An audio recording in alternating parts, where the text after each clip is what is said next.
जगद्गुरू संत तुकाराम महाराजांचा 375वा वर्षपूर्ती सदेह वैकुंठ गमन सोहळा अर्थात बीज सोहळा आज देहू नगरीमध्ये पार पडतोय। सकाळी काकड आरती झालेली आहे आणि तसंच विधिवत पूजा सुद्धा करण्यात आलेली आहे।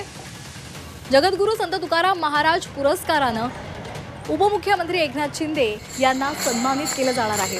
दरम्यान देहू नगरीमध्ये दिंड्या दाखल झालेल्या आहेत। मोठ्या प्रमाणात भाविक आणि वारकरी सुद्धा पोहोचलेले आहेत आणि अखंड हरिनामाचा जयघोष सध्या देहू नगरीमध्ये पाहायला मिळतोय।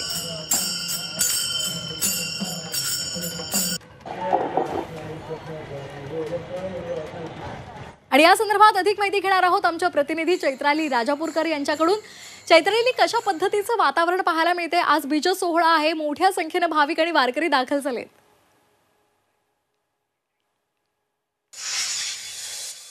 जगद्गुरू संत तुकाराम महाराजांचा 375वा वर्षपूर्ती सदेह वैकुंठ गमन सोहळा जो आहे तो आज देहू नगरीमध्ये पार पडत आहे आणि त्यासाठी महाराष्ट्रभरातून लाखो वारकरी जे आहेत ते या देहू नगरीमध्ये दाखल झालेले आहेत।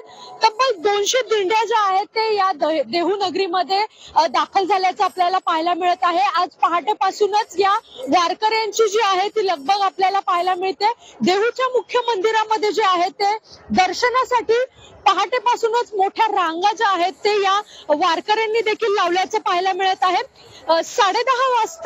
10:30 वाजता जे आहे ते जगद्गुरू संत तुकोबांच्या पालखीचं प्रस्थान वैकुंठ मंदिराकडे होणार आहे आणि ही पालखी जी आहे साधारणतः 11:30 वाजण्याच्या सुमारास या वैकुंठ मंदिरात पोहोचणार आहे आणि त्यानंतर बरोबर 12 वाजता जगद्गुरू संत तुकाराम महाराजांचा सदैह वैकुंठ गमन सोहळा जो आहे तो पार पडणार आहे। 12 वाजता नांदुरकीच्या झाडावरती पुष्पवृष्टी केल्यानंतर वारकरी जे आहेत तो हा वैकुंठ गमन सोहळा जो आहे तो साजरा करत असतात। आज सकाळपासूनच इंद्रायणी नदी तीरी देखील स्नान करण्यासाठी पवित्र इंद्रायणीचं स्नान करून त्याचं तीर्थप्राशन करण्यासाठी हे वारकरी जे आहेत ते मोठ्या संख्येने या ठिकाणी आल्याचं देखील पाहायला मिळत आहे। अगदी धन्यवाद चैत्राली, आपण दिलेल्या या सविस्तर माहितीसाठी।